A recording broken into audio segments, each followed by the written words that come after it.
Mr. John Timmons. Mr. Timmons? Oh, okay, there you are.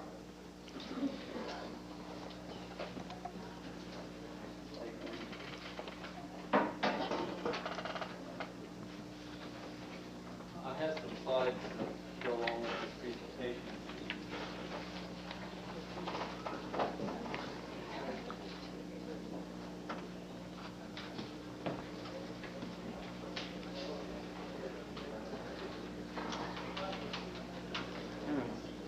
Turn this on here. First off, I'd like to thank a lot of the members of the staff here for helping me out on my research. What I've uncovered is rather interesting. I found an old creek that was buried right in the center of Austin in 1916. It was called Little Shoal Creek. Slides, please.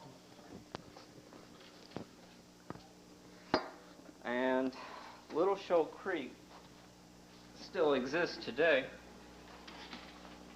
And what's so surprising about it, it has a very high flow rate. It's almost close to that of Shoal Creek itself. And it comes out in exactly the same place that it has for thousands of years. And here's where the pipe leading out of the creek is showing. Okay, now Where is that, sir? this, if I can have a little bit of light here, is right here, right behind the Calcasieu Lumber Company, or City Electric Department now. I always think in terms of the past. But it's started out, this is, the blue line indicates the creek as it was in 1874, and the black line indicates how they buried the creek in 1916.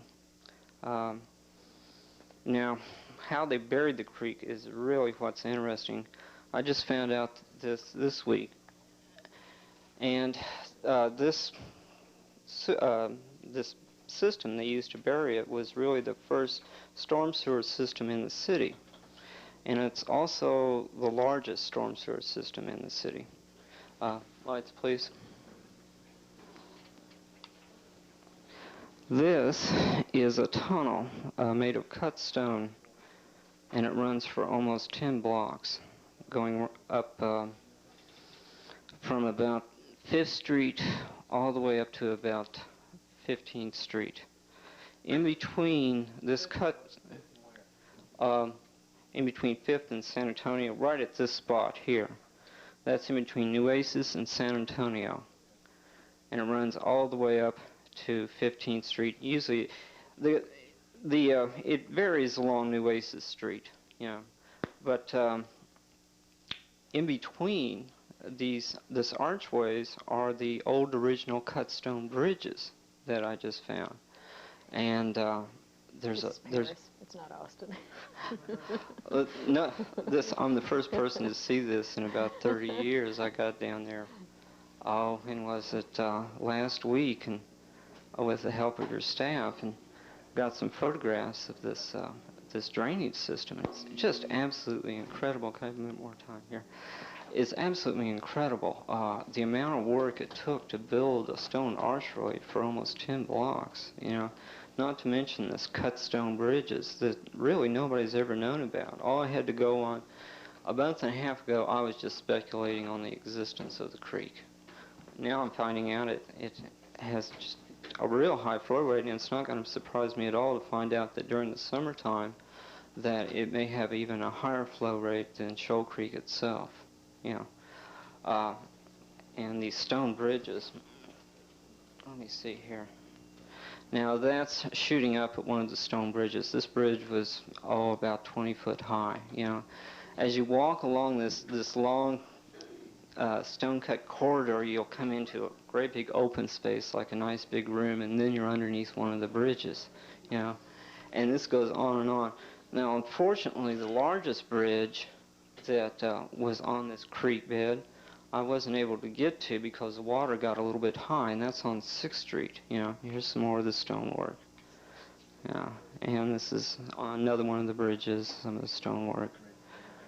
Oops, that's something else. That's another story. That was up there too, huh? Well, no, that's Abner Cook's finest works. That's the old Bergenhoff building, and there's a spring underneath on Congress Avenue that not a lot of people know about. But like I said, that's another story. Okay, here's another interesting part to the spring. Is right here is Woolwich Park. Now, the original design for Woolwich Park was for the springs in the northeast corner to form a lake, and the gazebo was going to sit on top of the lake. Well, the springs are still there. They're just buried in a pipe, and there's 2 of them nobody really knows about. I've got some of the original plans for that spring system that was going to be set up there, and it was absolutely beautiful. They were going to have like little cups to come down and catch the waterfall, and it's going to fall down. They were going to put ferns and fish in there, and the original designs were just great. I just don't see why that they didn't go ahead and go through with it.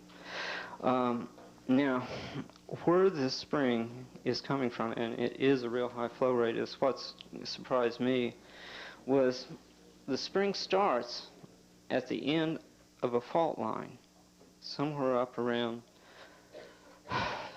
22nd Street and between Nueces and San Gabriel. Where does the tunnel end? Well, it cuts down about 15th Street in size, you know, and then goes into smaller and smaller tubes. But I'd say the original section of your tunnel goes from about 15th all the way down to 5th Street. You can walk that whole area? Oh, just like it was there, you know. It's really just an incredible experience. And then you go into underneath these stone-cut bridges, and it was real exciting for me because, like, no one had been down there for 30 years, and they had no idea what it was when they were down there. So I found a whole lot of bridges that nobody's realized was there, and a whole underground walkway system that no one knew was there. And it was like I say, it's real exciting for me. But where the spring is coming from is real interesting. It's up somewhere in the West Campus area. Apparently what's happened is the fault line has come to an end there, and it's fractured out at the end of the fault line, and the groundwater is coming up through those various fractures. I think it's more or less spread out. That's just a theory of mine. Please don't hold me to it. But it's a very high flow rate all the way up to this end. All right. Now, I just got the lab test back on the spring water, and it's very, very hard. It's harder than Barton Springs water.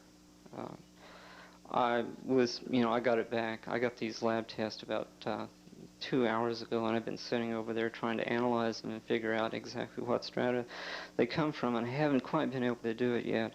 But it's fairly good, you know. I could read you these off. You could almost drink the water, except for the nitrate, which is a little bit higher than the city water. In some cases, it's a lot better than the city water, as a matter of fact. But it's real exciting. Okay, here's a good part. All right. Here's what you can do with this spring. Okay, you've got your convention center you're building over in here. You can bring... Not yet, but go ahead. Aren't you didn't you vote on that or something? Keep talking. Okay. Okay. You've got this convention center you're building over in here. At 6th Street, which is, I think, the best bridge of the whole system is underneath 6th Street between Nueces and San Antonio. You can channel this spring. See, at one point, I think it took a left here, you know, because it's got a sharp bend in it. But you can bring this spring water out and go right down over to Congress Avenue, bring it back, put it in a recharge pond, recharge your original spring system here, and you can create any size lake you want, any size river, creek, waterfalls, anything you want to do. You can create a river walk as beautiful as San Antonio has with this. And you can, or you can just channel it out and bring it down through the parks or anywhere. There's a lot of advantages to this. You know, if you were able to, say, put a convention center here, you could channel your spring so that the spring water would go through the air conditioning ducts, and it cuts down your electric bill by about a third or more. You know, that's a good way of paying for it. You could have, let's say, a large walkway here alongside of the spring. Instead of going through a drab old parking lot over to the convention center, you can be walking next to a beautiful spring. You know, the possibilities of using this spring are really just endless. You know, and you know, it's just a beautiful piece of Austin that's been lost. Like, where would we be if we lost Shoal Creek or Water Creek and we brought her back one day? This spring can be just as beautiful as any of the Shoal Creek or Water Creeks we have today, even more so.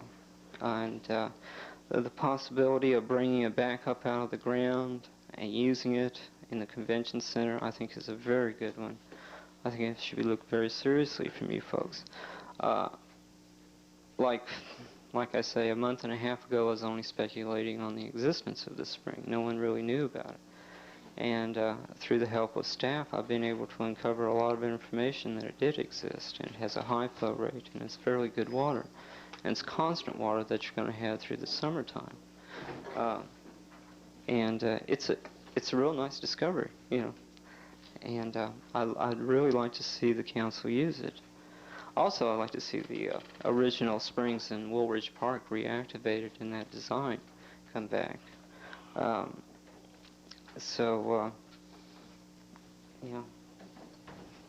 Let's see, what else do I want to say about this? That's basically it. I have a limited amount of time I can work on this project. I have some other research projects I'm working on right now. But I would like to work with your staff, develop this more, and I think y'all will see the potential in this and eventually develop this spring and bring it back up out of the ground and make it really a beautiful part of Austin. Okay, well, we really appreciate your being here, showing us this. It's very interesting. I think it's really fascinating, and I would encourage you to share this information with whoever is selected as the architect for the Civic Center, because to choose their site and so forth, because that's something that one piece of information that would be interesting. Yeah, there's only one thing that really needs to be done here is, in order to find out if you can use this spring, you have to monitor the system during the summertime. Yeah, right. You have to determine your flow rate. Right. That's something that needs to be done right away and start on. Not only do I have this system, but I've found a number of other spring systems, like the old Bergenhoff building. You know, underneath that is a real nice spring. I found another one over here on around 5th and Colorado. You know, that could be used in this system. But the thing that needs to be done right away is monitoring the flow rate, and this tunnel system. This tunnel system is just fantastic. That needs to be documented Mayor, more. Okay. The tunnel system and the bridges you just described are wonderful resources, and I would like to request that we ask Mr. Timmons to get with the city staff so that you can make a presentation to our Historic Landmark Commission.